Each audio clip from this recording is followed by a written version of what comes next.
This is my third hour of filming this video. It's not coming out right, so whatever this one ends up being, this is the one that's going on the damn internet. So hello internet, what's up, and welcome to my 2021 in review video.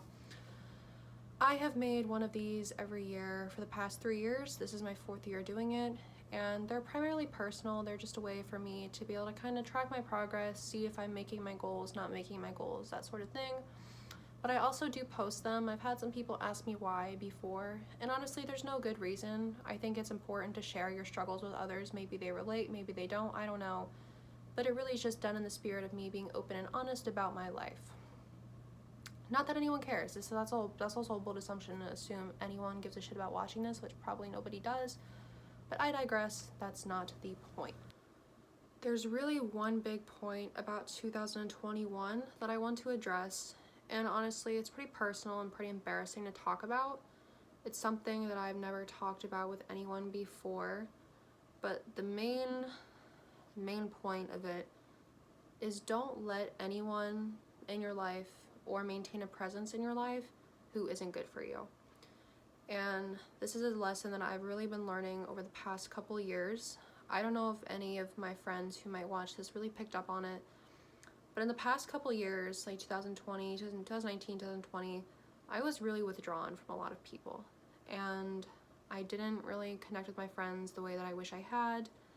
And it was because of the relationship I was in. And no, it was not like a controlling relationship. It wasn't anything like that. I was financially independent, situationally independent. I could have left anytime I did. I wanted to, but I didn't. And there was a lot of negative stuff that went on in the relationship, including me getting cheated on a lot. And that isn't the main point of what I'm saying, but I want to talk about how letting someone have that kind of presence in your life can be really draining. And it really turned me into someone that I didn't want to be. Fundamentally, and at my core, I'm a very loving and trusting and open person. And that relationship really made me become someone who was distrustful, not very open, and closed off, and really just not happy. Where in reality, I like being a happy person. I like having a happy life.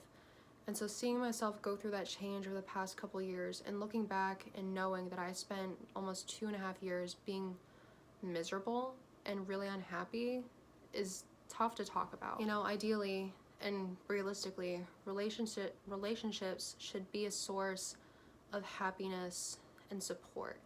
But in my case, it was a source of stress and anxiety. And there were so many nights there where I was laying next to my partner, and instead of looking at him and going, oh my God, I'm so happy to be here, I really love this guy, I was looking at him and going, when is he gonna cheat again?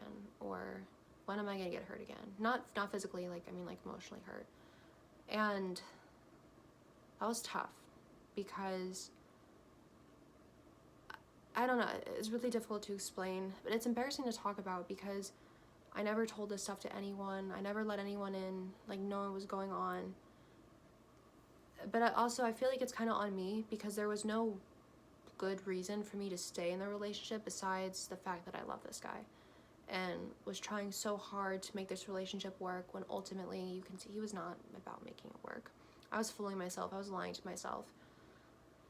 And it really dragged me to dark places. There are times when I'd be looking in the mirror, and instead of looking at someone who I'm happy to look at and love, I was looking at myself and going, damn, what the fuck is wrong with you? Why are you so shitty that he's cheating on you? You need to do better. What can you do better? And that's such a terrible way to feel about yourself. And looking back, I'm glad I've moved on from that mindset. I'm glad I got over it. But I wish I could go back and tell myself, it's not you. It's him, and his actions are not a reflection of you and who you are. And those are principles that I've really adopted over this year, a lot of stoic principles.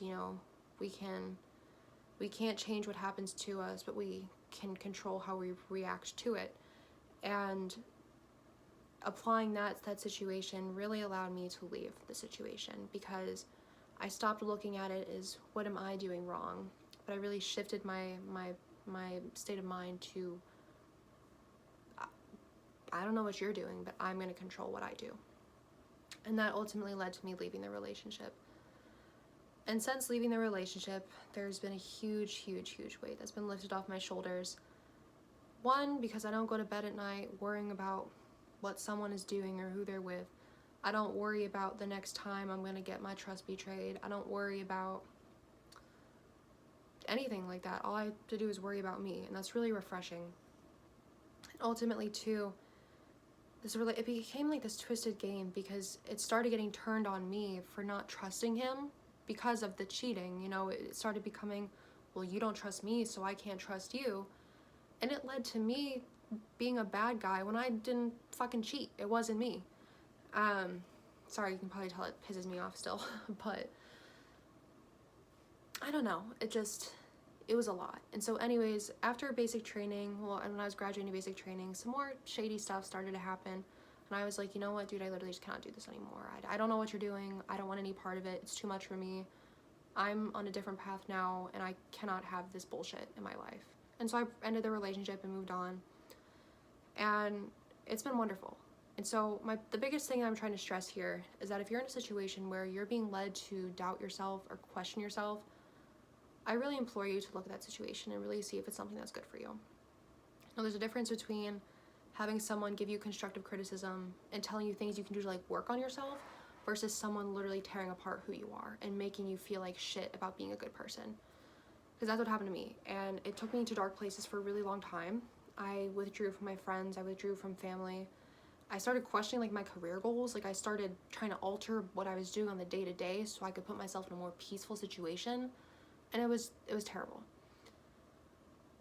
And so here I am now. It's end of 2021, and I'm finally at that point in my life that I had imagined for so long. Those nights when I was with him thinking about a day where I wasn't going to be with him and I could just sleep peacefully. Now I'm there, and it's something I really would not take for granted ever.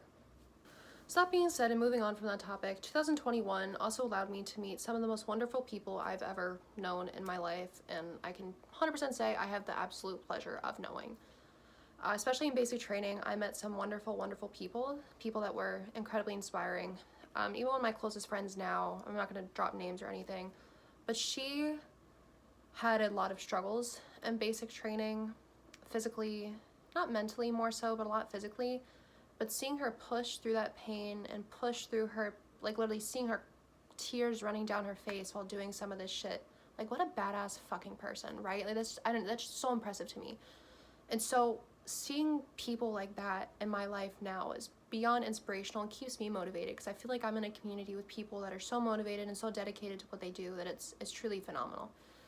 And even where I'm studying now, it's a really tough environment. It's very high paced, very intensive, and there's a lot of people that get burnt out really easily, but there's also a lot of people that seem to use that motivation to push forward and to excel. And that's something I feel like I've really adopted this year, is using the difficult times to propel you forward instead of getting bogged down, not getting depressed or anything like that, but really letting it get to you and make you doubt your abilities. It pushes you to prove your abilities. And that's something I feel like is a really good mindset to have, and one that I'm really happy to have developed, because going forward, you know, the plans that I have for myself are by no real measure easy.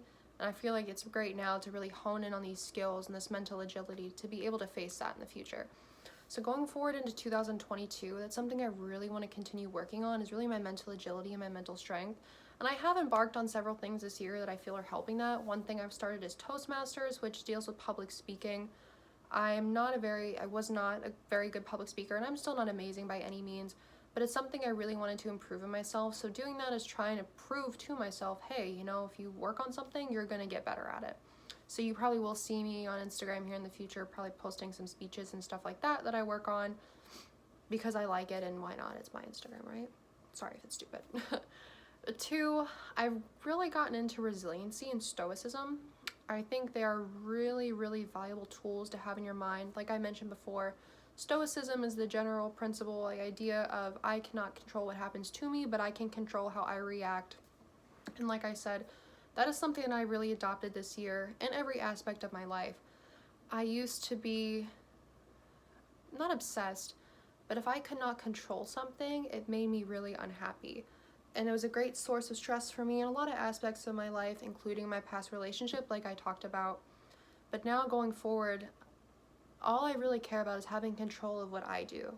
Because before, I knew certain triggers, certain things would make me act certain ways, do certain things. But at the end of the day, if something can anger you, it has power over you. If something can upset you, it has power over you. So, but if you have power over yourself, and if you're capable of controlling how you react, you hold the power, and that is key. And that's something I'm working on practicing every day. And it has worked really well, because honestly, I feel like I'm at a spot where it's really difficult for anything to really upset me or like knock me off my feet. One final thing I'm going to touch on, and then this video will be over, is the idea that life is short. And it's very, very, very true that life is short and you should not waste any time. And something I always used to use as a crutch, more so an excuse, was the idea, or my idea, that life was long. And if something didn't happen right away, or if I tried to go for something and it didn't work, I would always kind of fall on this excuse of, oh, well, you know, I have all the time in the world to make it happen. Nothing needs to be immediate. And while that's true in certain cases, in general, for achieving goals and working for things, in my opinion, it's not true. And I mean, literally looking back, if I had made the decision to leave, for example, their relationship way earlier than I did, I would have had a lot more happy time under my belt and probably spent the last few years in a much better mental space than I did. And so going forward, especially something that I've adopted now, I'm very forward about things that I want, and I tend to just go for it. I stopped worrying about, well, what if people think I'm weird, or what if I fail, or what if this, what if that. Those are all excuses. And ultimately, at the end of the day, if you want something, you have to go for it, or you at least have to try. And I feel like following that mentality has opened up a lot of doors for me in my life, because I'm definitely not a timid person. I've never been a timid person, but I have been someone who's shy about putting myself out there and just going for what I want. And that's something I really adopted this year, and I'm proud to say I've done so, because it's worked out so well in more ways than one. And so going forward into 2022, it's also something I hope to continue working on, and I hope if you're watching this, it's maybe something you can work on as well. Because like I said, life is short, too short to not try your best. So I think that's about it for my 2021 video. So to summarize, my 3 biggest takeaways were: don't let people who negatively affect you maintain a presence in your life. 2, accept what you can control and accept what you cannot, aka Stoic principles. And 3, always put your best foot forward and always try your best, and don't waste your time making excuses when you could literally be using that time to be working on yourself or working towards whatever your goal is. My only real goals going forward into 2022 are to continue to maintain my inner peace and continue working on following Stoic and resilient principles as I progress through my Army training and my time at DLI, and as I progress ultimately through my life. I feel like I'm on a really good track and on a really good path to be someone I'm really proud of being, and every day I become more proud of the person that I am. I continue to put in the hard work and dedication needed in order to achieve my goals. So if you've made it this far, I do really appreciate you watching. I know it's probably kind of dumb to watch me talk about my life for like 10 minutes, but thank you if you watched this far. And like always, if there's anything that you relate to or want to talk about, feel free to drop me a message or whatever. I'm happy to talk, and I really do love to share, and everything in between. So thank you so much. Have a wonderful new year, and best of luck to you in 2022.